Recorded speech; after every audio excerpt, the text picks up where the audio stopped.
Right then, good evening, and welcome to the first race of Season 2 of Project Ameliorate Racing Pal's foremost open-wheel racing series, which if you're just joining us for the first time is unique in that over the course of the seasons, teams can upgrade their cars to gain an edge over their competitors.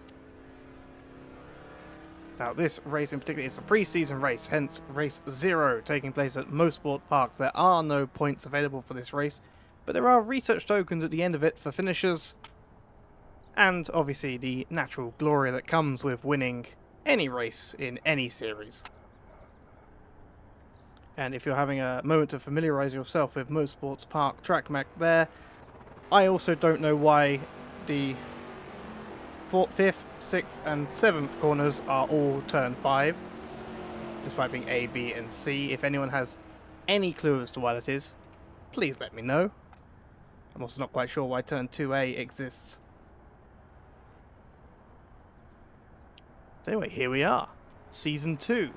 Series 1 ended with quite a bang. I think anyone who watched it will agree. Let's have a quick recap before we start looking at the cars on track who are currently coming to the last 10 minutes of this 1 hour practice session, which will be followed by 10 minutes of qualifying and a race whose length immediately escapes me. The race will be 31 laps of the Canadian Tire Motorsport Park, but as it is a mouthful, I've decided to call it by its former name, Motorsport. So here we are. Let me hide that for you while we look at this. This is the standings as they were at the end of Season 1 of Project Ameliorate. Jacob the Snack takes P1. He is your championship winner for Season 1 and the reigning champion for Season 2, and he'll be hoping to maintain his advantage and claim himself a second championship in this 2-season beta series.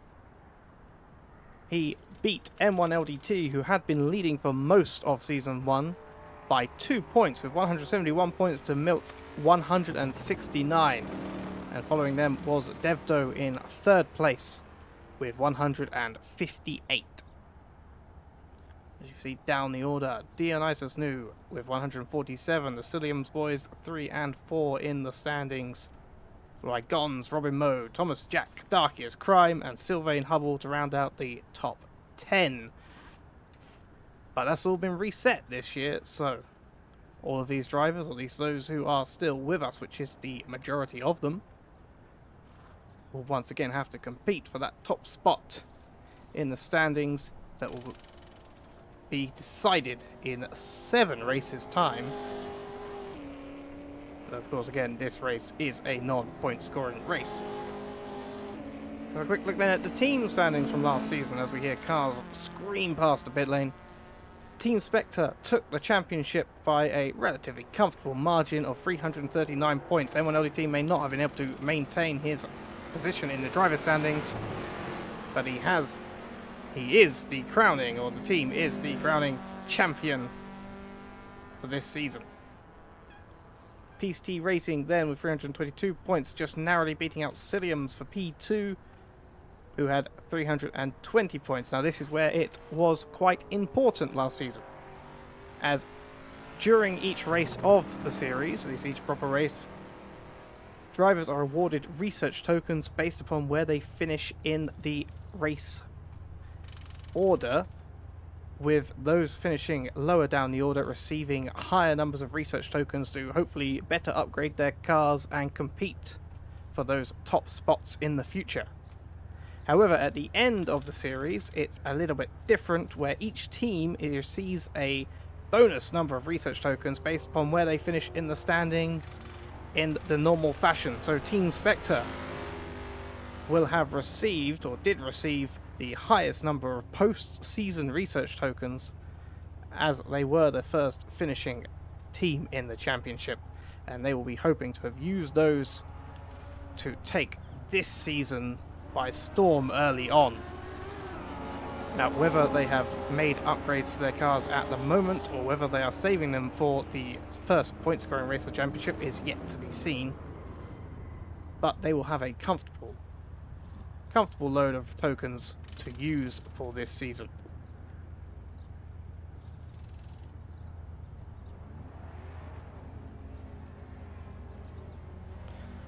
So now if I can, I decided to reset everything. That's great.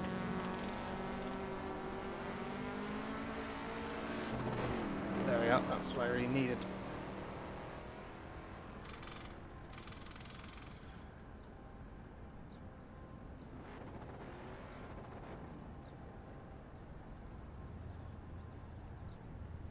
So if we have a look then at the cars currently on the grid as they reach... That's not the right one. Don't you just love Assetto Corsa sometimes? That's the one. Right, as they come to the last 6 minutes, 6.25 minutes of this practice session, shall we have a look at what cars we have on grid? Returning from last series is this car, the Indian bus driver's car, once again driven by Gonzington and Crime. The number 90 and number 6 Indian bus drivers, bright pink machines, once again returning after a strong late season showing in Series 1 that they will be hoping to carry forwards into this Season 2. Behind Gonzo we can see Deep Cuts, the brightly coloured Peace-T racing car with, I believe that's newly added wings for Season 2, which they did not have during Season 1, that they will hope to use to propel them, as the cars in this particular season will be faster and more difficult to handle than ever before, so need that downforce now, I think, to try and compete in this series. And this is the teammate of Jacob the Snack, previous season, the reigning champion, and the car which made its way to P2 in that constructors' standings only about just over a month ago in the final race of the season at Goriathun. So then let's have a look. Who else have we got? Daniel Scott returns with his partner in crime, Robin Moe, in the Spinardi car. That giant Duracell sponsorship on that very yellow, though slightly muted yellow liveried car, and the Fernando Alonso rear wing. By the way, I will note at the moment that this is pre-season, obviously. Some bugs and things are still being ironed out as the cars have gone through quite a bit of development. There is a slight issue with some of the suspension modelling to do with the LOD on the cars. So some of these cars you may notice a little bit of suspension bouncing, and in one case, 2 cases, maybe even just suspensions pointing into the floor, but I'm sure it'll be fixed come the first race of this season, well, just to be aware. I mean, you probably wouldn't have noticed it on this car if I hadn't mentioned it, but let's have a look at a car which does do it. That's Benjamin Walrack, you can see what I mean. But Benjamin Walrack is back with his teammate, I believe, Sylvain Hubble, also returning. They are the Helios Community Racing team, although they have received a rebranding for this series. They are now the Spinning Baguettes, hence their new little icon on the side of the timing tower, the baguette on the French flag, and another beautiful livery from them. They never disappoint when it comes to the colour schemes of the car. Oh.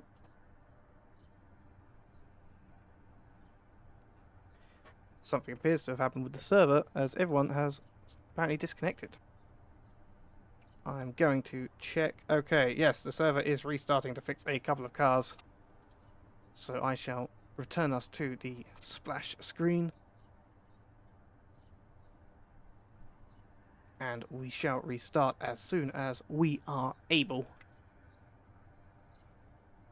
Yes, thank you, Mr. President Ivan Bratz, in the chat for the stream. Server is being restarted.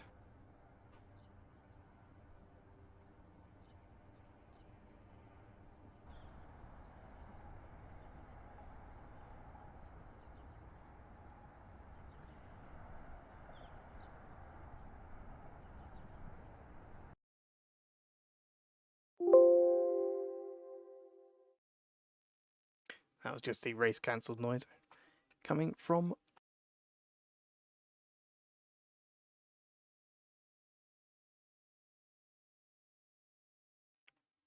as I am loading back into Assetto Corsa to the server Motorsport Park 2021. It's apparently 4 kilometers long and is located in Bowmanville, Canada.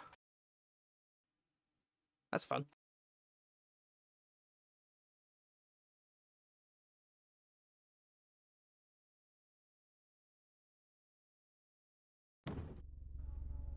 Right, as I'm back, we are back. And we have 1 minute and 30 left of this practice session, which I've now lost all the times that had previously been on the board. I don't know if that is enough time to get round. We shall find out. Let's have a ride on board with M1 LDT. Let me now, because now I have to adjust my positioning on the camera, so you get to... Actually, you don't get to see something, because it's on the splash screen. I will change it once I've sorted this.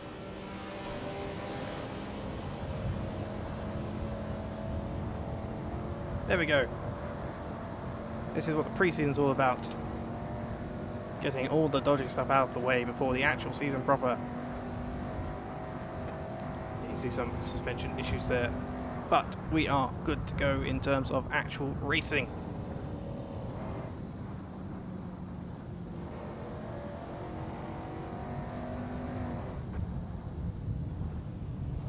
Oh, there's M1 LDT is in the wall.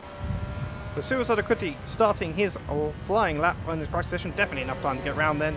This is now turn 1. It runs out quite wide, I believe. The rules there are quite lenient in American style racing usually is. Clayton Corner now turns 2 and for some reason 2A. I suppose it is a double apex of a sort. Coming up to Quebec Corner of turn 3. A very flowing circuit that this is. He comes up to this, probably one of the most iconic points in this track as far as I'm aware, under the bridge through turn 4 into the downhill before the crazy myriad of turn 5A, 5B almost, there he goes, he hits the apex just about, and 5C that makes up Moss Corner, which I'm assuming, although I don't actually know, is named after Sterling Moss.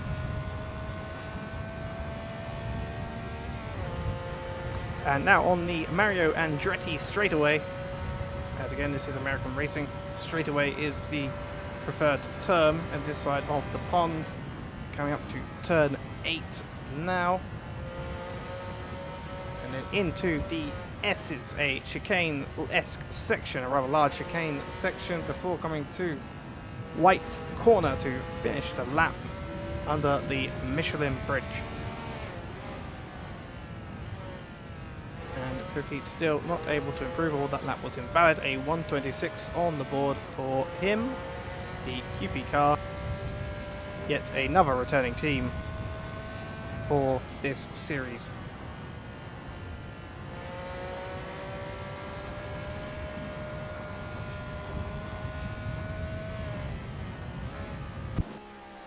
See there, the classic QP livery from returning from last season, as well as Robin Moe doing some, I thought it was going to be celebratory donuts. Now, we did hear something there. I want to see if I can find it. Here we are. Veloster Racing returns. They had a very interesting season last season. They were late to the game and didn't turn up too often to the series. But now, with a reorganization of the team structure, as I understand it, they are back with 2 drivers. One of whom is here, Charlie. I believe the other one, I can't actually remember who the other one is, but the other one is another person. I think it might be Nathaniel Fox-Rothschild. Yes, it is. Now, what's so interesting about these cars? Well, you may have heard the high-pitched whine of these very meek-looking machines without any wings or any specialties to speak of compared to some of the other cars on the track.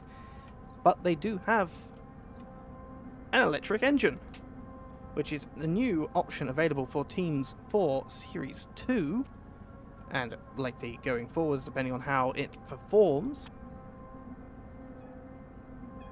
The teams can choose to take an electric engine instead of the traditional gasoline-powered petrol engine. I know those two things are different, but still. As I understand it, they start off with old generation technology, but as they upgrade them, they can become quite a formidable force to reckon with. Currently, the batteries are quite heavy and underpowered for what they should be, but we will see how it performs throughout this race and throughout the rest of the season, and if any other team decide to try and pick it up as well.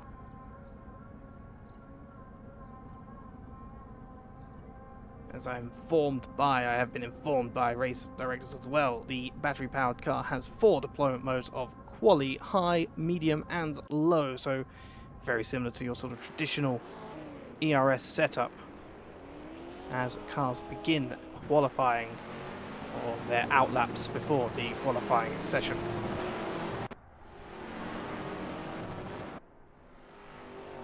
Other teams will of course have gone for upgrades of their own, or again may have chosen to save the upgrades for later on in the season.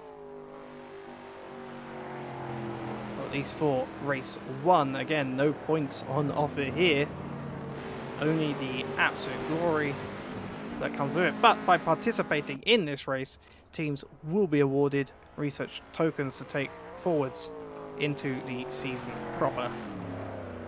See, Robin Moe is the first driver to have come out of the pits to begin making his way around the 4 kilometers of this circuit, of this great Canadian racing circuit, followed somewhat down the road by his teammate Daniel Scott and the 2 Indian bus drivers' cars of Crime and Gons behind him.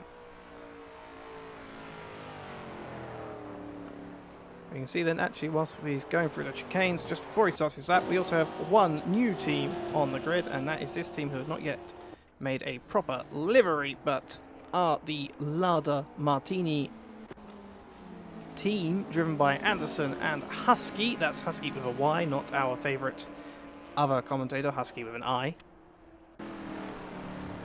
And they will be on somewhat of a back foot without much experience coming into this, but they have been given research tokens enough to try and develop their car before this season starts.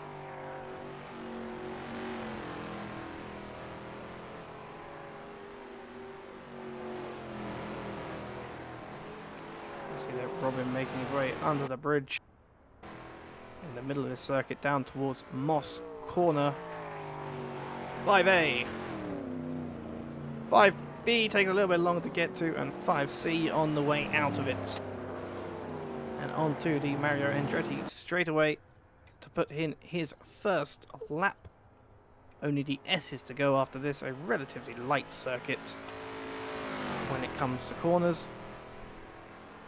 A lot of flat out sections that should, or at least they will be hoping, benefit this car, which over the course of last season I believe has an maximum upgraded, or at least near maximum upgraded V8 engine in it, as does the Indian bus driver's car. But whatever else they have done to their cars in between seasons, we have yet to know. I think I hear someone doing a pit stop. What I think happened there is someone's selected a pit strategy and gone back to the pits without turning it off, and that's Robin Moe has done a 124.075. And his teammate now takes P2 with 124.997. That's almost a full second between him and his teammate, but currently sitting 1-2. They're not going to be too unhappy about that, as a second behind them is the next fastest car, Gons and the Indian bus drivers, with a 125.962. Now, I do understand, have seen the statistics. These 2 teams, the Spinardi and the Indian bus drivers' cars, have done the most practice laps on the server for this race. I believe overall they make up together about 3/4 of all laps run according to S-Tracker. Far more than any other car. The Indian bus drivers' car actually making up almost half of that on their own. So these two teams should know very well how to drive this car and this circuit.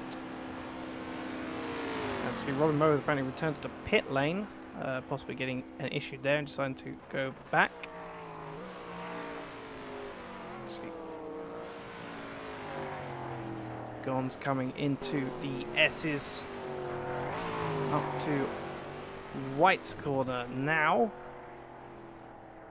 to get a good exit out of here. Very similar in many regards this track to Goria Thun, where we were at for the last race of last season, and Guns still a now a 125.8. His teammate Crime has jumped him with a 125.477, and Daniel Scott has also improved upon his time, a 124.5. But let's have a look down the order.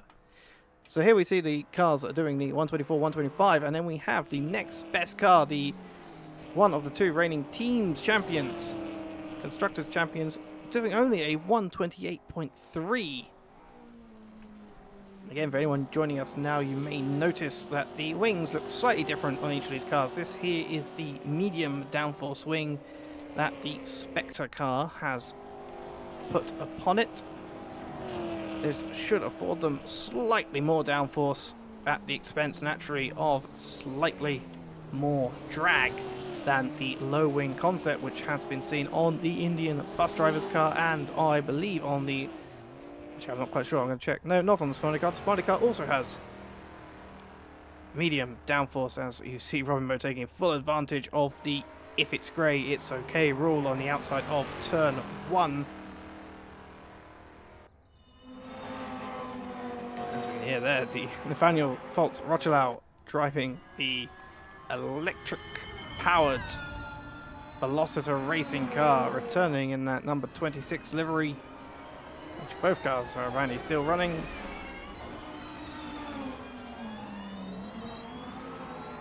See deep cuts there behind him, going very, I thought he was getting very squirrely into that corner, into turn 5B, and losing a lot of time on that lap as he comes to be lapped by what must be Robin Moe, as Daniel Scott is in the pit lane. Not to get lapped by him, to get passed by him, as he is still on a flying lap. But you can see there, actually on the back of the PC racing car, the light rear wing. Now let's have a look at the big wing. Dion in the Cilliams racing car. It certainly is a very big wing indeed. That is the high downforce, which at the expense of maximum drag should give maximum downforce to the car running it. Basically on some of the higher, very, very high running rear wing concepts from the, I think, 90s and 80s eras of F1, because anyone who has seen pictures or remembers those days themselves maybe will know that many cars of that era had a lot of wing surface on some of the rear of those cars to make it around some of the more downforce dependent tracks. I think I count 4 or 5 different rear wing plates on the rear wing alone of this Cilliams racing car, based upon the Williams 1994 livery itself, with appropriate sponsors, at least for the car. Some sponsors maybe not as appropriate as others in modern racing. And we see, whilst we have been looking at wings, Suicidal Cookie has done a 127.026, placing him as the best of the rest at the moment, in 5th place with a 127. As I say, 125 being the Indian bus drivers' seemingly best times. Robin Moe is the first driver to enter the 123s, having done a 123.861. That Spinardi car showing itself to have a ton of pace.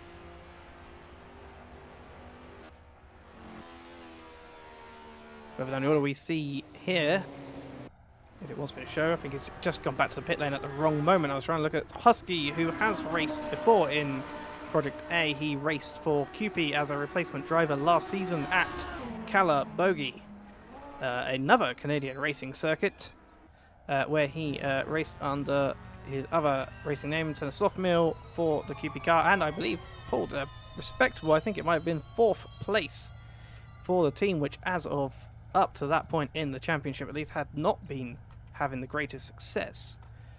So as we come to the last 1 minute of this qualifying session, your current provisional pole sitter is Robin Moe. But can his teammate Daniel Scott try and pull something out of the bag? You see Robin crest round the corner in the background there. Can Daniel Scott pull something extra out of this car and pip his teammate to the post? Comes through turn 8 and into the S's. One last corner before the line. White's corner. Use the runoff on the exit. So 24.505. I believe it was an upgrade. I couldn't actually quite tell. But it's not quite quick enough to beat his teammate. But he's going to get one last attempt as we come to the end of this qualifying session. And there is the checkered flag. Daniel Scott returns to the pit lane. Doesn't have it in him. I don't know if he invalidated or if he just decided to return and take the P2. But there we have it. Robin Moe is your provisional pole sitter, and by the looks of it will be on pole. And there's someone else still on lap can pull out a miracle. The best hope at the moment is Crime in the Indian Bus Driver's car, as Suicide Cookie, you can see there, also has now entered the 26s. The QP car, driven by himself, and will be driven by Aaron Fiedler, who has been in the chat and has said that he unfortunately cannot make it today, but will be back for race 1 of the actual season. Crime does a 25.477 as his best lap and returns to the pit lane. Let's see what Cookie can do if he can pull something out of this QP car. Clearly, some upgrades over the winter break having had a good effect on them. As he crosses the line, it's a 126.294.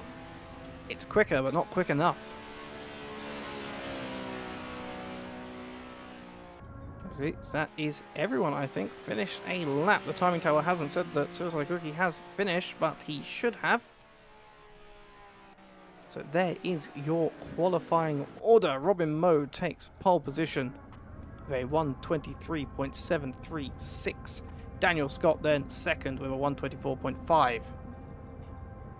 Then the two Indian Bus Drivers cars of Crime and Gons take 3 and 4. Second row lockout for them. QP car, Suicidal Cookie at the wheel in 5th place, followed by Dion in the Cilliams car, number 26. Another 26, yes I know. So we now return and go to the interim period between qualifying and the race. Drivers checking their final settings and setups. Behind Dion then is M1LDT and Darkius 7, 8, 6... 4th row lockout even for the Team Spectre Championship, reigning champions even. Then Deep Cuts, the PCT Racing car, P9, his teammate down in P16. Benjamin Walrack, Spinning Baguette's car, P11, followed by Tom in the small PP car in 12th. 13 is Charlie for Velocita Racing, whose teammate has not set a lap time as of yet. Again, 16 drivers appear on the qualifying order. Only 15 appear to have set a time, but there are more drivers in this session. Just have not set an actual lap. You see behind Charlie then is Husky and Anderson, the new team at the back of the grid. Almost a full 20 seconds, well, no, not quite almost, more like just over 15 seconds off the pace of the leaders. Again, I don't know what they have done to their car. They have obviously had to start with a blank slate. And with some help, I believe, as I understand it, from some existing teams. But they have not necessarily, if that is anything to go off of, been able, at least not yet, to pull out any performance from that car through upgrades. But you'll have to see how the Lada Martini team do in actual race 1 to see if they have upgrades they can bring to the table for the first proper race of the series. But for now, we await the lights to go racing for the first time in Project Ameliorate Season 2, hosted by Racing Pals at Motorsport Park for the pre-season race. The lights are ready and raring. Drivers start to pull on the accelerator. It's 6 lights. and they are off. It wanted to wait. It made them wait as long as they can. Daniel Scott gets an unfortunate start. Robin Moe is ahead of the field. Daniel Scott. Oh, there's contact between Daniel and Dion immediately. Dion is in the wall. Daniel does not get to back up to P4 with that. Oh, he just does. He managed to get QP car of Suicide Cookie in the next corner. But they're fighting wheel to wheel. That is not the best start for Daniel Scott. Starting P2 in this grid, now down to P4, almost P5. And a possible post-race penalty. This may be a pre-season race, but a possible post-race penalty for Daniel Scott, which could affect the rest of his series, as penalty points will carry with any penalties given. Daniel is now ahead of Suicide Cookie, but Suicide Cookie will be absolutely pushing. Jacob the Snack now up to P10 from P16 start on the grid. Oh, he gets squirrely out of what looks to be the Moss corner, as there's a gaggle of cars around the back of the field. Deep cuts here then, fighting with M1 LDT for P6. And Daniel Scott has been passed by Cookie as we have been watching the chaos at the back of the field. Oh, that was a good move by M1 LDT, absolutely pushing through, as I don't think Deep had the confidence to go side by side into that corner. But now he will try and get back on the Team Spectre car on the start-finish straight.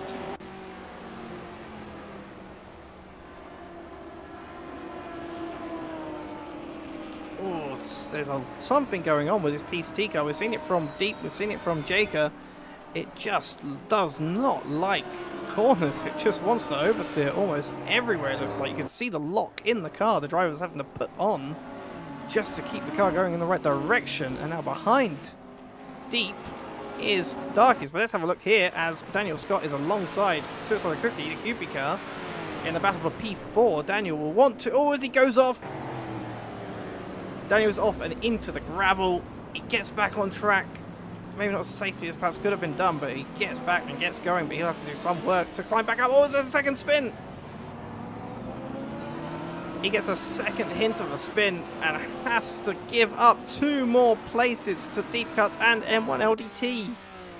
This is not the start of the race that the Spinardi driver will have wanted. Now, Thomas Jack at the back of the grid. It is petrol versus electricity, as Thomas Jack is looking to get past Nathaniel Foltz-Rochelau in the Velociter electric machine. Nathaniel is trying. He drives up the inside. He has so much speed at the end of the straight. Again, as he goes a bit too deep, though. Maybe he shouldn't have taken as much speed as he did, and he is off of the track and is passed by his own teammate, Charlie. Meanwhile, having a look again, Jacob the Snack is making a move upon Benjamin Walrack in the very French former Helios Community Racing car, now spinning Baguette's car, clearly with some Alpine inspiration on that.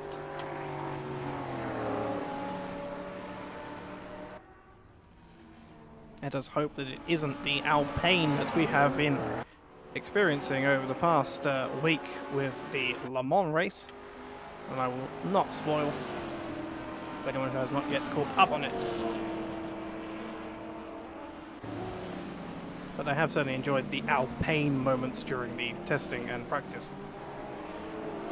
But Darkius now right on the rear of Deep Cuts, but Daniel Scott even more on the rear of M1 LDT, trying to reclaim his bases. He got past Deep Cuts at some point and has now got past M1 LDT. He has the pace in that car, he has the ability.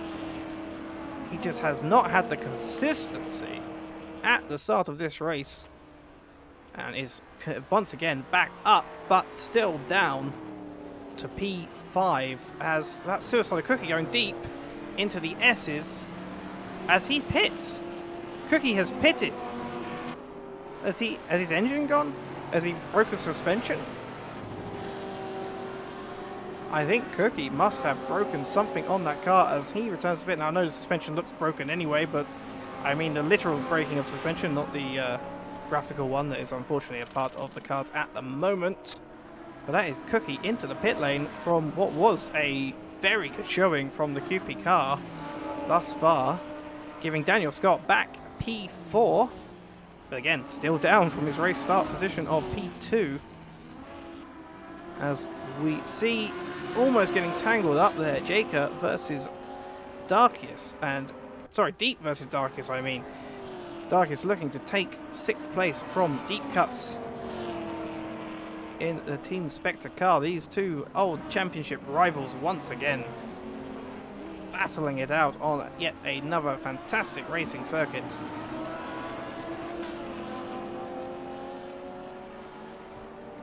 See, this is currently one of the closest battles. The only closer battle is between the two Velocity cars.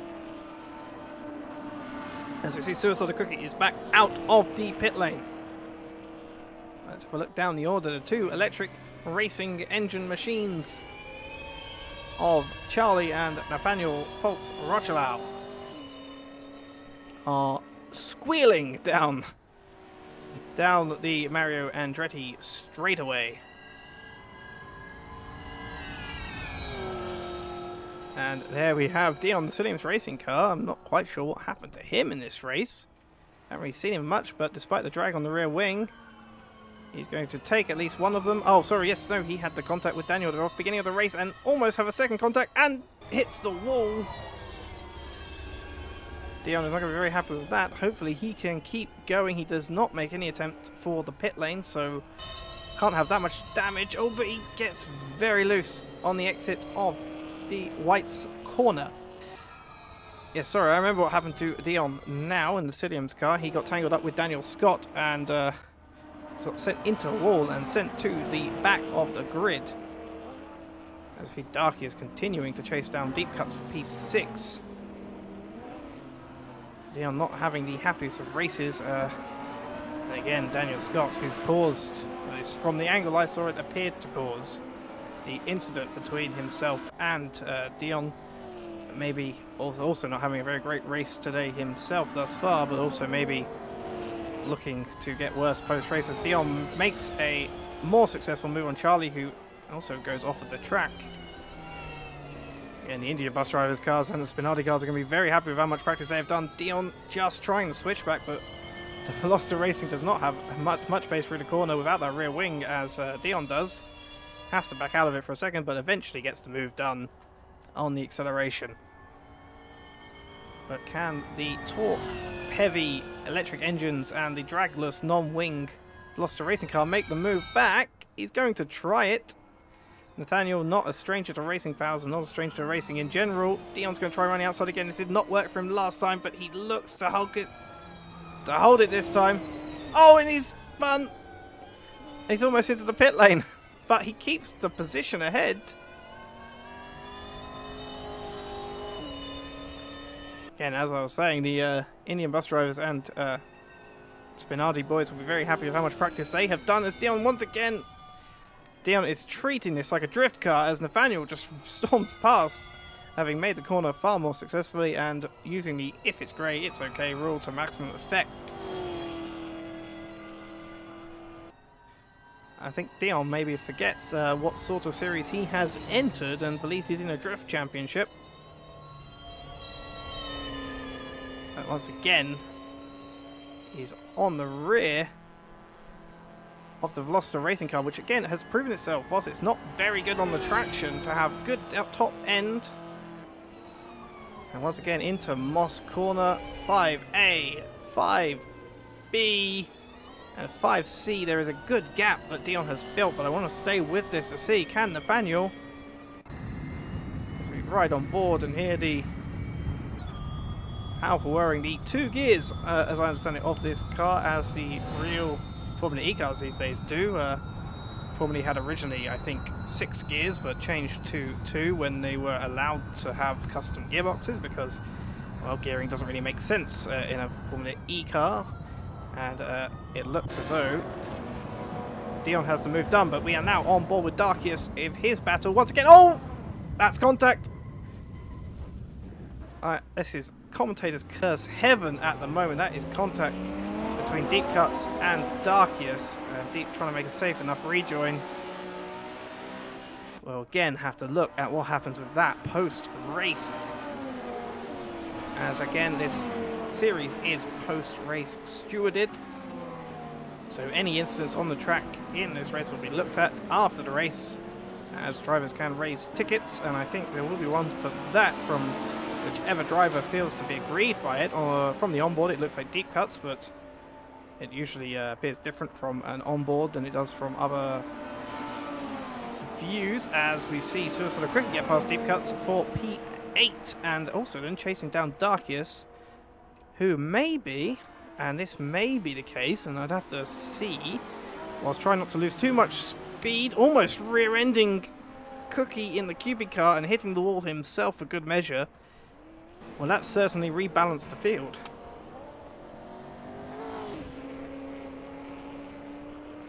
That has certainly rebalanced the situation there. I think maybe Darkius was pulling off a little bit, not wanting to lose too much speed himself, but either he has damage or he was pulling off to try and let deep cuts back past, as we like drivers to do, to be gentlemanly and conduct themselves with due honour. Oh, that sounds like a car spinning. Who is that? I heard a car spinning. I have not seen a car spinning. Benjamin Walrack out of the... somewhere. The timing tower seems to think he's taken a race lead. No, he hasn't. There we are. He's down to 11th place. I think maybe that was what I heard. I think maybe he entered the pit lane, and the pit limiter, which in AC automatically applies, can catch some people off guard. We see Walrack now fighting for P10 with Thomas Jack and Dion.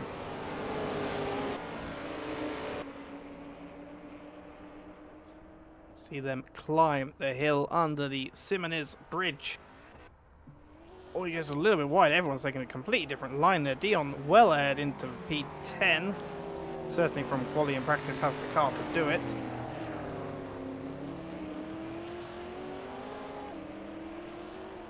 Jimpex in the chat, the former Velociter racing driver and apparently the Velociter team manager, as part of the restructuring mentioned earlier.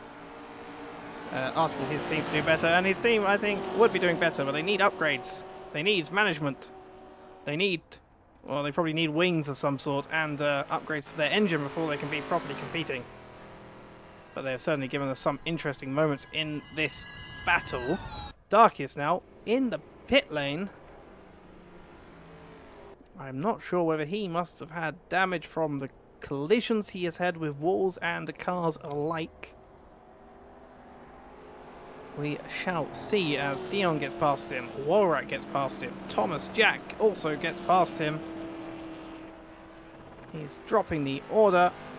Next car is the Spinardi car, I think of Robin Moe, yes it is, who has lapped now Darkius for the first time.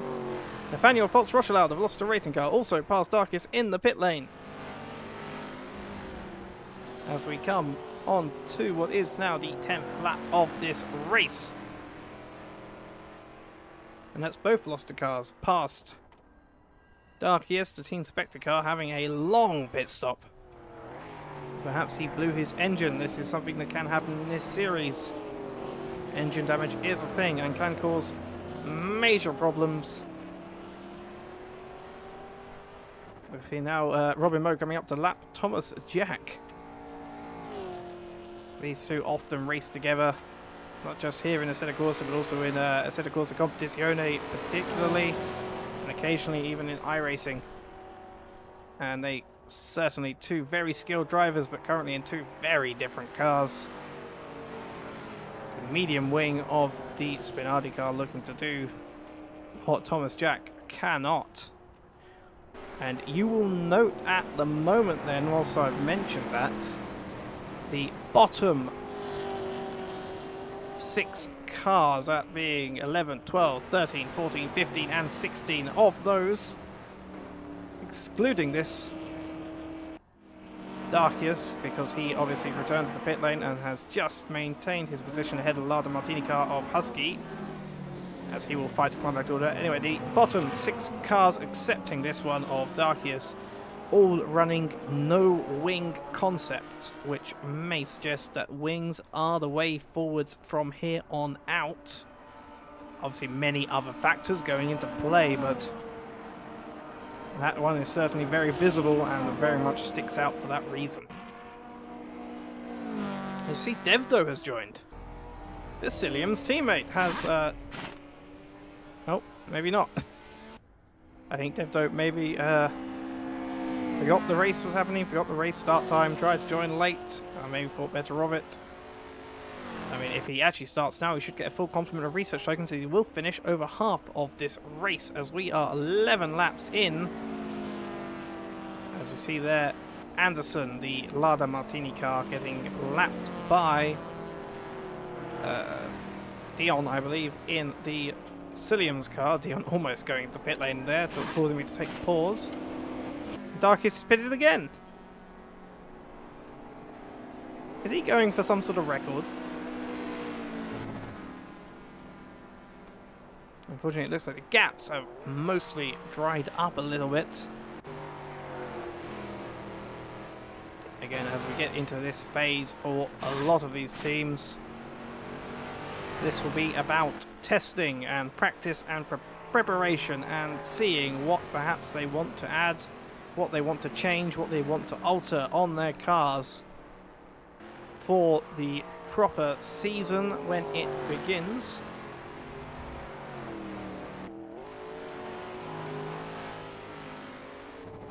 After all, this is the preseason race. No points on offer at the end of today, but research tokens for finishers. And again, the glory, the honor to each of these drivers who win and get podiums and get places to them and their houses. As Gons comes through 5B, the Sterling Moss corner section. He is being rapidly chased down, though, by Daniel Scott, as Crime looks to be lapping Thomas Jack ahead. Daniel Scott, 2.5 seconds behind Gons. Maybe starting to pressure him into picking up a little bit of pace, and he does not seem to be gaining majorly, whilst he must have been getting some in order to catch up, as he has done. 2.2 now. And we see there Suicide Cookie as well, another car who is, we know, quick enough, but who has had some instance gaining at a much faster rate on M1ODT. Oh, M1ODT looks like he got caught behind a Veloster racing car, and Cookie has gained quite a bit of time through that.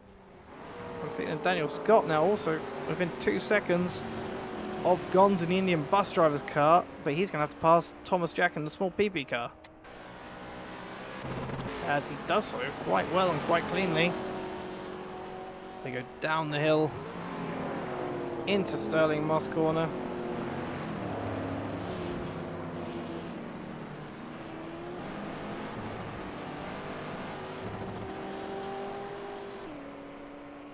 Again, Gons coming up to Travick.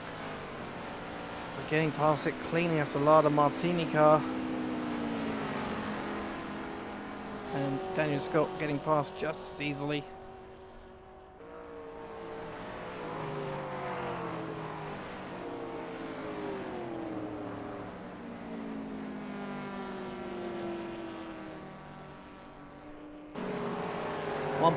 .3 seconds, 1.4 now between Daniel Scott and Gons as they come to start lap 14 of 31. Oh, Daniel gets a little bit loose. That's going to put him down a little bit more. Suicide Cookie is right on the rear and past M1LDT. Can M1LDT try and fight back? Doesn't look like he can. He doesn't look like he has a pace. This QB car is certainly looking to be a contender at the moment. M1LDT now starting a little bit of a fight back through the S's. That medium downforce concept maybe just aiding a little bit. Just a thin red rear wing. The thin red line holding off M1LDT. Again, this track has it all. It has straights and it has corners, which I guess also describes most tracks, but it has them in almost equal measure. Can M1ODT try and get a move done here? And maybe try and pick up the slipstream on the Mario Andretti straightaway once they get to it. Now it looks like he is falling back almost a second now. He's out of slipstream range, which in Assetto Corsa, for reasons beyond my actual comprehension, is 0.4 seconds. This we believe it to be 0.4 seconds. Now Suzuki is going to have to get past the Velociter racing car. M1ODT has dropped back to 2.6 seconds. The pull of the QP car absolutely dominating the Spectre car at this circuit at least. And it looks like everyone who had been suffering from what probably was a lack of practice at the start of this race has started to settle into a rhythm and started to gain an understanding of the track that had yet eluded them. We see fewer and fewer people having spins and moments and offs. Let's have a look then. Daniel Scott now back within 1.5 seconds of Gonsington. The battle for the podium, battle for the final place on the podium. Hopefully will be starting shortly. So grab any popcorn or snacks that you want as we prepare. Although Daniel is going to have to get past a blue flag Lada Martini car. He does so with relative ease. The Martini car does not fight it. Obviously being blue flagged, he's not allowed to fight it, but it doesn't mean that some drivers don't. He made it plenty easy for him though. Racing Powers rules are, if you are blue flagged, you may maintain your line and continue with your race. It is the other car's job to overtake you safely and cleanly. I was going to say fairly, but don't really have to make it fair. Well, I guess they do to some degree, but at the very least, it is not on you to move out of the way. It is on them to get past, as it is in most racing series, and it's certainly a way I prefer it to be done, although I understand why some racing series do it differently. And now we have Daniel Scott 1 second to the car ahead of Gons.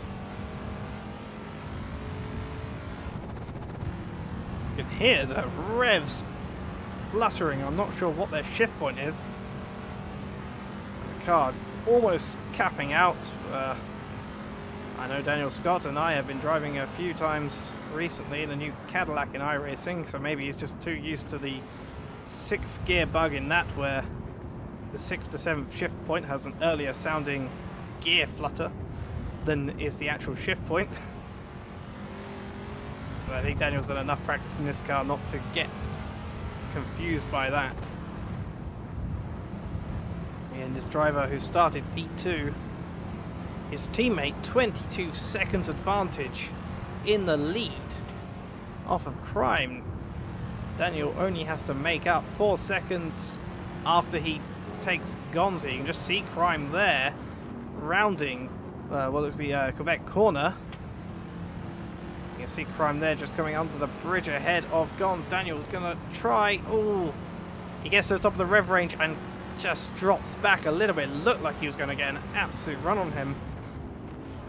Maybe that's just the gearbox, or maybe Daniel can try a different shifting technique to try and remove that impediment. But here we go, we get on to the Mario Andretti straight away. Sounds really weird when you say it like that. I'll say straight away, the Mario Andretti straight away. Sponsored by Gamebridge. No, it's not. But that's the sort of thing they say as the roller speed of Velociter racing car. And you can hear it squeal a little bit as we come down now to the S's. So much more speed in this Spinardi car than the Indy Bus Driver car. Someone has left a big pile of smoke on the pit entry. I don't know who that is. Here we are, Daniel Scott now right on the tail within 0.5 seconds. The timing tower lights up to say this is really close. You want to be looking at this. And we are. Now through Clayton Corner, so much extra speed in this Bernardi car on that Indian bus driver's car. Oh, he gets a better Quebec. There's a car off the track. It looks like it's Dion. They are not phased by it at all. Gons gets a slightly better run down the hill through turn 4 into turn 5A.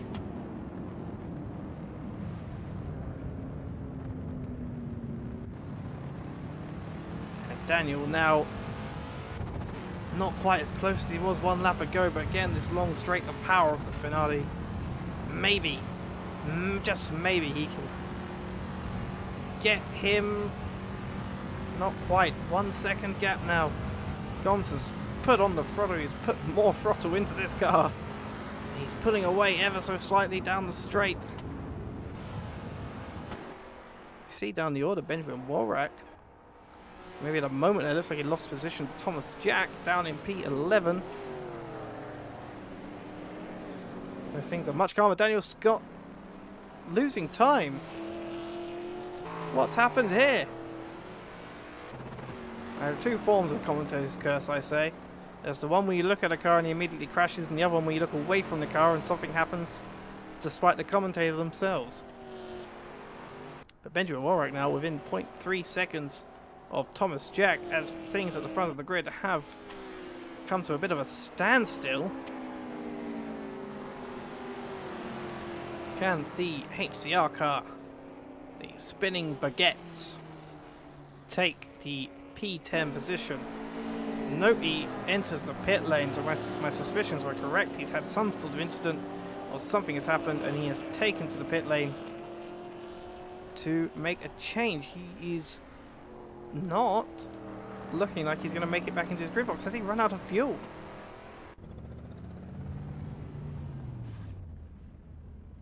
I'm not sure what is going on here. Maybe he has. So he returns to his pit box.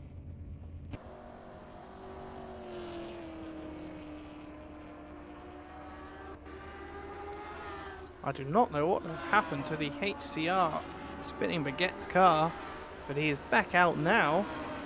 It looked as though he'd run out of fuel or he had blown his engine or something. It sounded like he could still keep going, so even if just a little bit.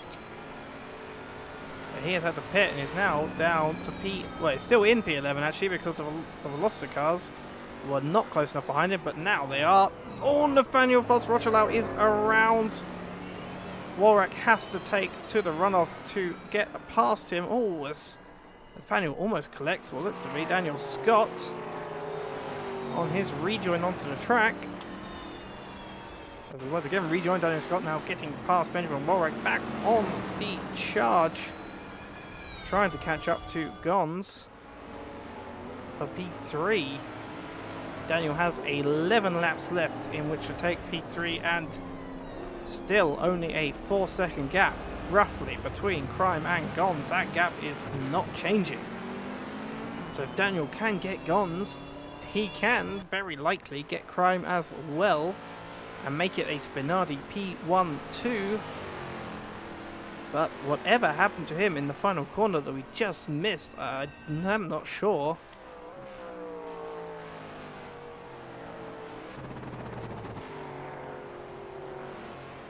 Have to see if there's anything Daniel Scott can do against the Indian bus drivers next time. That hopefully he is within fighting range. See down the order, Darky is ahead of Charlie now. Not a very pleasant race for this Spectre car. Raiding teams and constructors champions. His teammate N1LDT has had better luck, but this car has been in the pit lane at least twice thus far. And it would be interesting to know why.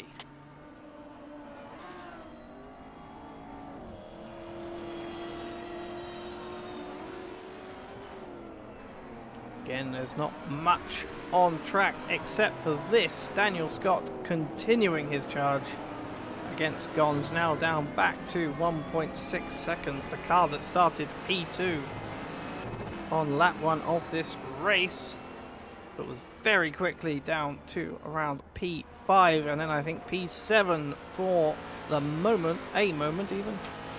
Back up now to P4. We'll be hoping that within the next 9 laps, he will be able to not just take this P3 position from Gons, but also take it from the other Indian bus driver's car of crime. But he has not gained on this current lap against the pink car.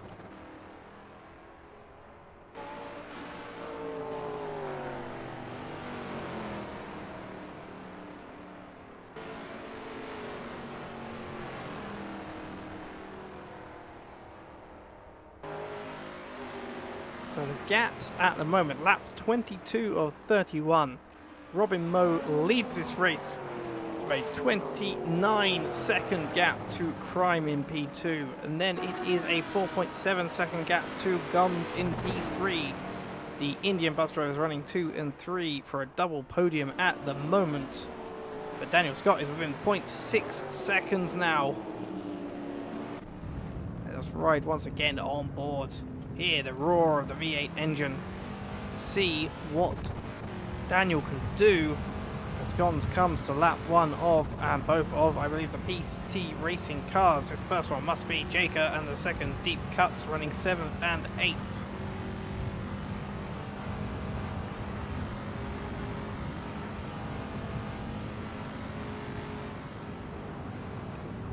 I accidentally moved the camera position, but there, Gons gets stuck slightly behind the PC car. Daniel is within 0.2 seconds. Daniel's gonna have to try and maximize his exit. PC is off into the grass, but Daniel has done it. He has used the back marker right to his advantage, and he is back into P3. Gons now P4. That was a beautiful move from Daniel. Obviously helped by the back marker, but using back markers is always part of the game. I think we're all guilty of it, and we've all had it done to us as Daniel easily gets past the PC teammate of Deep Cuts. Deep Cuts is around. Gons has to avoid. That's going to make him suffer even more. PC is the bane of Gons at the moment. It's dropped him now to 1 second behind Daniel Scott. Gons also going to have to pass what looks to be Thomas Jack in the small PP car. Yep, there he is, getting past the fellow pink car. A slightly different pink car with a slightly different livery. A little wiggle there, I think maybe an angry wiggle from Gons, and a return angry wiggle from Thomas Jack.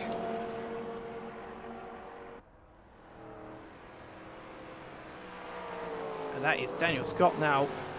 1 second gap now back to Gons, as he is now going to be fighting to cut that 4.7 second gap it was to Crime down to a P2 finish. And judging by the current gap, he may be able to do it. He also needs to worry about maintaining position to Gons. At the moment, the Indian bus drivers' hopes of a double podium have been dashed, and the Spinardi hopes of a double podium have been relit. If Daniel retakes P2, I think we can all agree this would be a fantastic recovery drive, very similar to the recovery drive done by Devdo back in the first race, the first proper race of last season at Magione.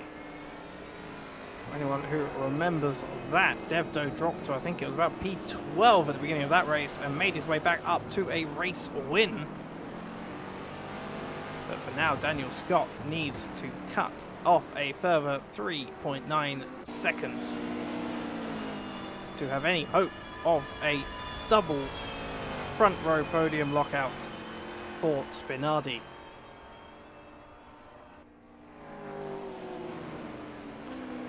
The rest of the grid is relatively spread out. The main challenge at the moment is traffic to a lot of these leaders, as Daniel Scott comes up to the back of one of the Lada Martini racing cars. He gets past him with a little bit of difficulty. The Gons is now going to be trapped behind him into turn 1. Let's have a have a look. All Gons gets very close to the rear end. One of the problems having wings is you're slightly extended.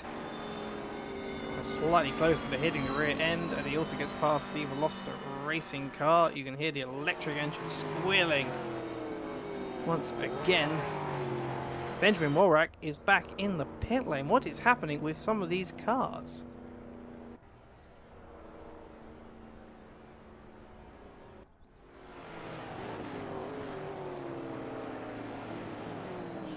As I have been informed, I have my notifications from Discord off, but I have been informed by looking at him actually. I haven't looked at him much for this race. This man here, Jacob the Snack, who drives for Peace T, although I believe all the development decisions are made by his teammate Deep Cuts, as Jacob is the race director and fantastic person who is responsible for putting all of this amazing work together. And he has informed me there will be a fix to the suspension issues for week 1. He has the fix ready to go. It hasn't been applied yet to this race. Benjamin Wolrack has disconnected, spelling the end of his fight in this particular race, as Daniel Scott now passed one of the Spectre cars. I am suspecting, no, it is Darkius. And Gons is now going to get behind as well. The gap between Daniel Scott and Gons has now reached just under 3 seconds, as Daniel is only just over 3 seconds, now just under, to Crime ahead. But the number of laps left in this race are dwindling as the minutes and seconds go on. Can Daniel hope to pull enough of a lead? As we see here, Dion taking Jaker in the pit lane. And Jaker, I don't know why he pitted. Oh, Benjamin Wolrack is back for every reason he disconnected for. He has returned and is coming out of the pit lane now, or he is coming to a slight stop. Maybe he has some mechanical issues, or maybe he's just letting other lapping cars go before he comes out. Nope, he is stopping again. And he is starting again. Maybe he is having some mechanical issues and trying to sort them out. Anyway, let's have a look. So something must have happened here. I think must be some traffic, as Gons is within 2.6 seconds of Daniel Scott, but Daniel Scott now is within 2 seconds of Crime ahead. That's a second in just a lap there, roughly. It has gained a little bit on the straight. Let's have a look what they are out of turn 1. Daniel gaining just so slightly on Crime ahead.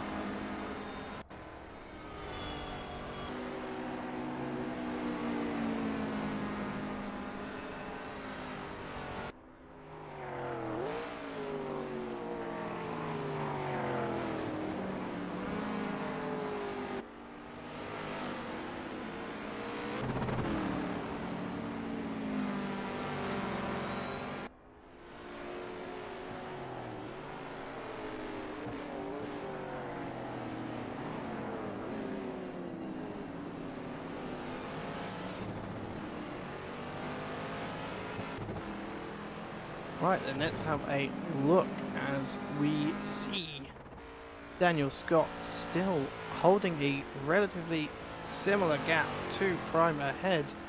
Crime maybe having put a bit more speed on in his car as we come to the last 3 or 4 laps of this race. Let's see Dion now. Dion back up to P8 after his very unfortunate start and a few other moments in this race where he has not had the best of luck. Now on the tail of Deep Cuts for P7. Can he make it? The big wing holding him a little bit back on the straight, the drag that comes from it, but can he power through? Oh, he goes up the inside of the S's, but that's going to put him on the outside, but he just got ahead into the second part of the S's and makes it through to P7 with just under a second gap behind him. Let's have... I want to see if Deep will make a comeback. I want to quickly go down. This is where everything will go to hell. To Charlie. And by the time I get back, Dion's probably killed. Oh, talking of killing someone, Charlie gives Anderson a bump and sends the Lada Martini car around. And Anderson takes the pits immediately. That was not the cleanest way to make that overtake. We'll again have to see if anything comes of that post-race. It looks like Deep Cuts has now dropped back to 2.5 seconds. PCT Racing now P8, P9. Overall, the championship leader, Jacob, at P9 himself. But again, no points are awarded at the end of this race. But this will be certainly looks to have been a good chance for teams to perhaps see where their shortcomings are and where they can improve, ready for race 1 of this season in 2 weeks' time at the Hungary ring. Oh, as Daniel Scott is off. Daniel Scott is off, and Gons is going to be hoping to all hope that he can use this. He has the speed difference. Will he make a move to the inside? Daniel covers the middle of the track quite well. But it looks like the fight for P3 is back on. I think Daniel has, with that, given up his hopes of a P2 finish, which is where he started this race from. But he will be looking to maintain that P3 at all costs. As we see down the order, Dion has gotten past Deep Cuts, but Deep Cuts is back past Dion. Oh, this is one of those points in time. This always happens. And they're side by side. The Indian bus drivers car. I'm going to stay with this. This is the battle for the podium. I know we've watched these two cars quite a lot in this race, and it kind of makes me want to go see Dion, but this is the battle that very much could define this season as a fight between Spinardi and Indian bus drivers, at least for the early part of it.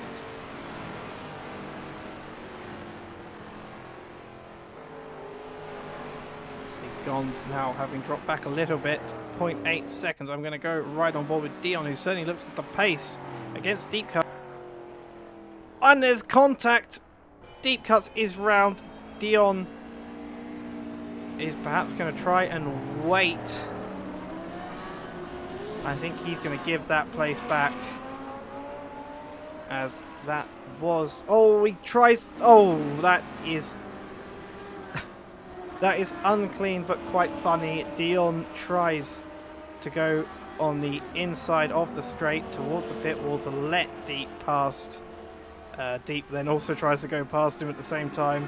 They then try to both go back the other way, realizing what's happened, and they just end up getting in each other's ways. Dion has given back the position, I think. That may cause Deep to not put a ticket in. It may cause stewards to be a bit more lenient on him, but again, it'll be up to the stewards what they decide, if that is indeed looked at post-race, which again depends on whether Deep Cuts decides to put a ticket in, or if Dion, to be fair, decides to put a ticket in upon himself, which is something that drivers do to be sporting. But we shall see what comes of it. Dion now making a move much earlier on the straight, but again, is it going to be a case? Is he going to be able to out-drag? Oh, a little bit of contact there in the reverse direction. I think that may lead to Deep Cuts not putting a ticket in, indeed. A little bit of contact in the reverse direction at the end of the Mario Andretti straightaway, as Robin Moe has finished the race. I was too invested in the race to realise that was the final lap. Robin Moe has finished the race P1. Let's have a look. 30 seconds down the road is still Crime, who will, barring major incident, finish this race P2. Daniel Scott now 0.9 seconds behind is Gonzi Gonzington. Will Gons try and make a move at any cost as the S's come up? And Gons gets a little bit tangled with Lada Martini car, and that looks like it's ended his hopes of a second place finish. And there you have it. Crime is across the line, Daniel Scott is across the line, and Gons is across the line. You can see Robin Moe trying to do a NASCAR-style wall ride. Yes, he is doing a wall ride donut. Not donut. I have lost the word in my head. Burnout, that's the word. He has done his burnout, celebratory burnouts for this race victory. Robin Moe is your race winner, followed by Crime at P2, Daniel Scott in P3, Gons in P4. Then down the order, Suicidal Cookie, M1 LDT, Dion, Deep Cuts, Jaker, Tom, Darkius, Benjamin Wolrack, Nathaniel Faltz, Rochelau, Husky, Charlie, Anderson, and Devdo, who may not receive points, I don't think, as he hasn't actually raced any laps, as he turned up late and disconnected quite early. We shall have to see what happens to him post-race. Your total race time was 43 minutes and 55.825 seconds. Robin Moe won that race by 46 seconds to the car behind, and only the top 4 finished on the lead lap, which is quite impressive, to be fair. See Crime come around the final corner, seemingly to take what would be, in some open wheel series, or what would formerly be, they don't really do it that often anymore in Formula 1, a on-track podium. Crime is going to do some donuts for his P2 finish. Again, the India bus drivers carrying their late Series 1 promise into this Series 2.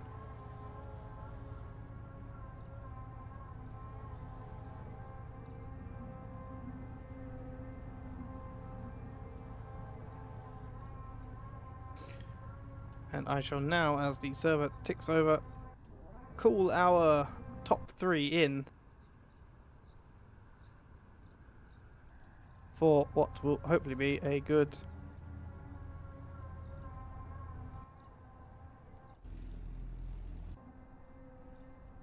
interview.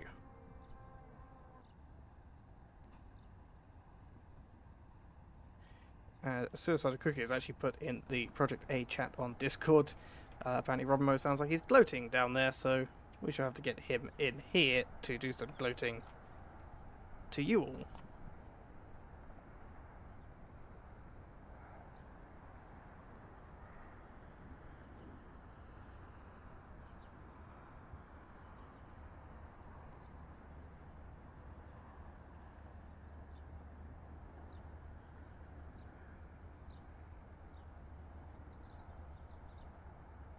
So according to Darkest, he doesn't have keys assigned for pit navigation, so he had to get to his keyboard to use the arrow keys to pit.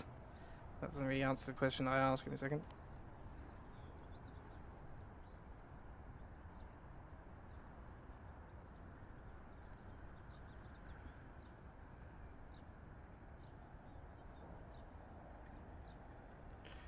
As Mr. President Ivan Baratz says, it was a good race to watch, and thanks me for the stream, and thanks for the commentating. I thank him for watching, and he is right. It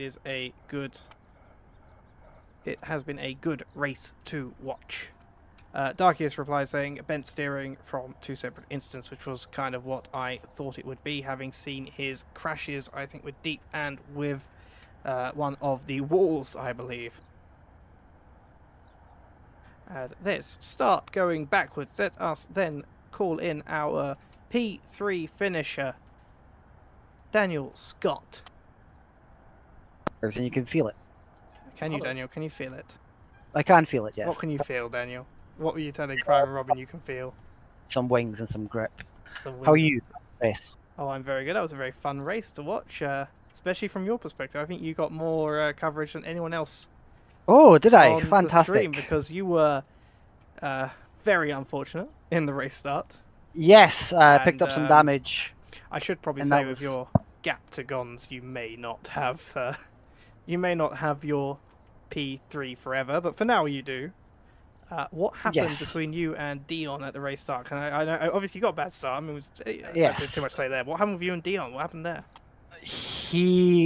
From my perspective, he turned across me as soon as he turned out of turn 1.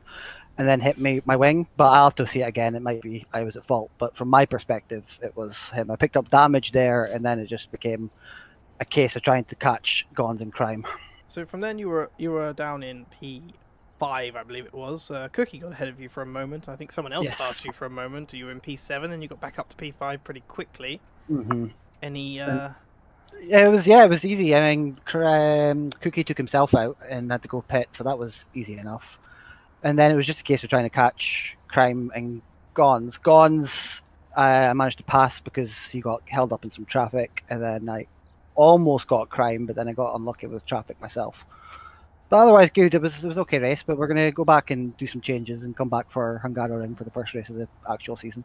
I did see your gorgeous usage of a PCT car to get past Yes, Gons. it was great. I may owe Jaker some money, but yes, it was great. And you were talking about conspiracy theories with the Indy 500.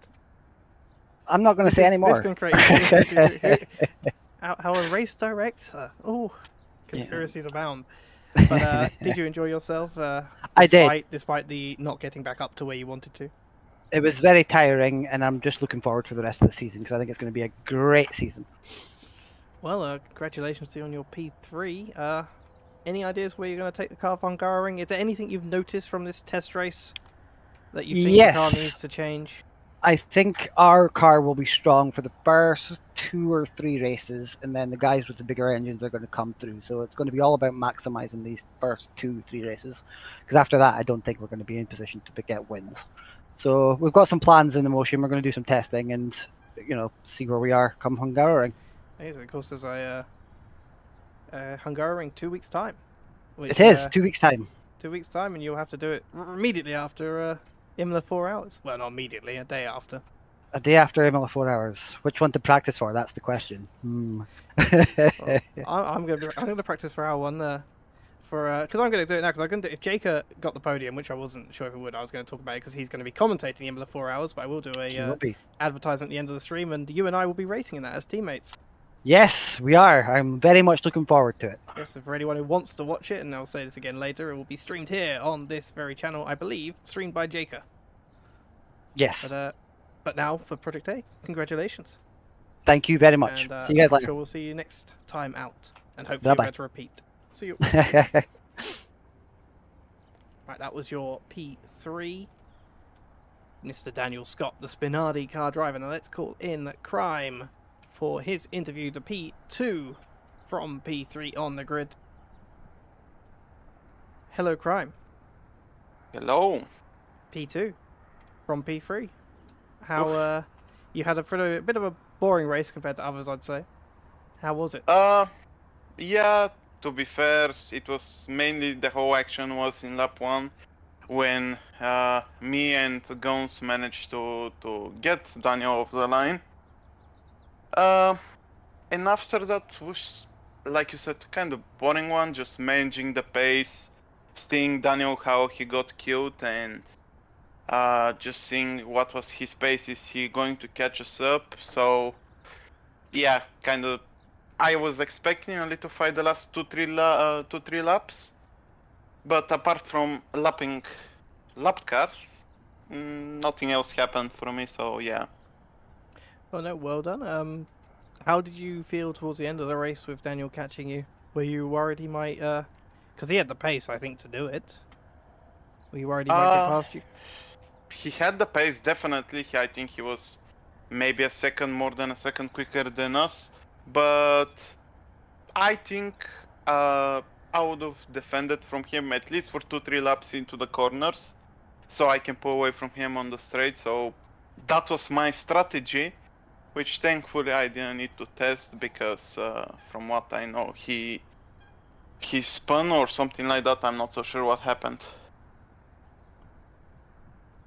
Well, no. I think he had a few moments with back markers and had an off at turn 1, which I think was what really ended his chances of P2, because then he was fighting with Gons a little bit for the next lap or so. But you certainly maintained that advantage. Obviously, 46 seconds though to Robin Moe. So what are your predictions for this series, and what do you think you need to bring to the next few races to try and... Because at the moment, it looks like the fight's between you and Spinardi. Well, looking at that big gap, because Robin was super fast the whole practice, the whole quali, and the whole race.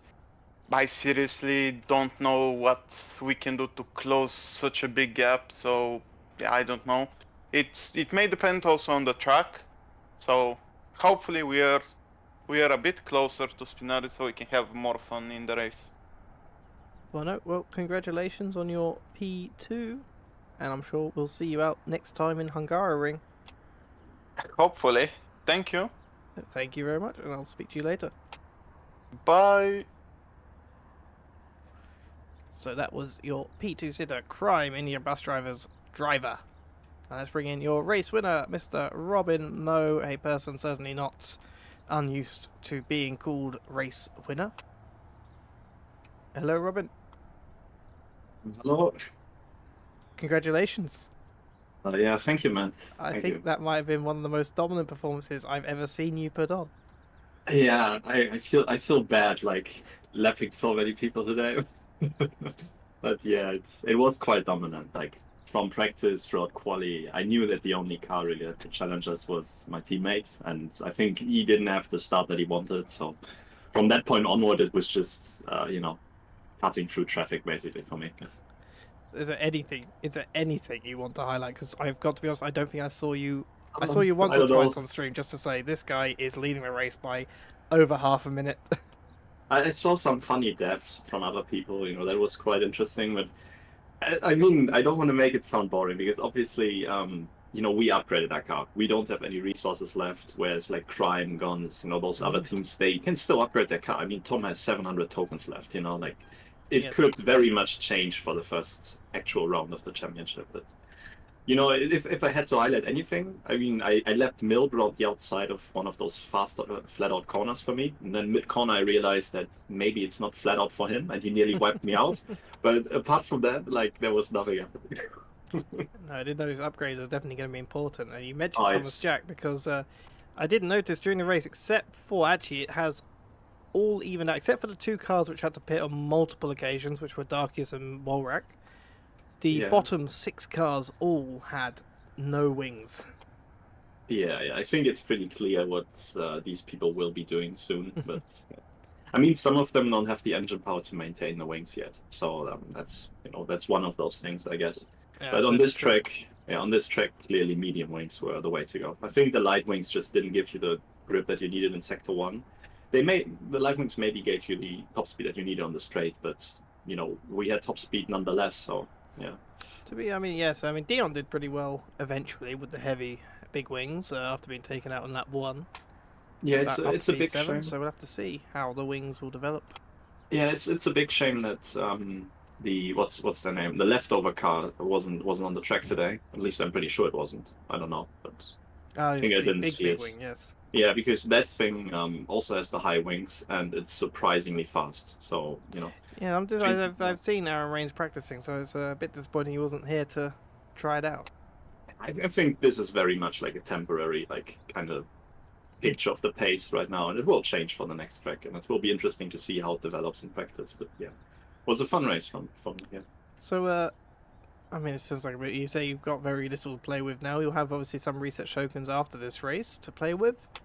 Any idea where you want to go for the? It's a hard thing to ask for someone who's had, it's like asking where do you go when you're at the top of the F1 standings. But any idea where you think you might want to cover off your opposition Well, through the the thing further is- parts this season? Oh, well, the thing is that in terms of engine, we're maxed out now. Like we can invest in a new engine, but it's just not economically worth it. So what we have to do is basically invest into setup, brakes, maybe gears, get the final weight upgrades on the car, do everything we can in those departments. Because in terms of power, there's nothing more coming onto the car because we've maxed that out. So yeah. I really enjoy interviewing you, Robin, as you give so much more information than anyone else. Am I really? You're so much more open than them. Okay. Yeah, we'll see that we get some more interviews, then I can share some more. Oh, I'm sure. But judging by that 46-second gap, I'm sure we will. Hungary in 2 weeks. How are you feeling confident for that then? Oh, I love the track. It's one of my favorites. Like top 10 circuits in the world, in my opinion. Like it's gonna be fun. It's gonna be really fun. Well then, congratulations again on your first race win, the first race winner of this series, season 2 of this beta series, and hopefully for you at least more to come. Yeah, appreciate it, man. Thanks, and see you maybe next time. You know, we'll never know. Maybe we will. Right, see you, Robin. Okay, see you.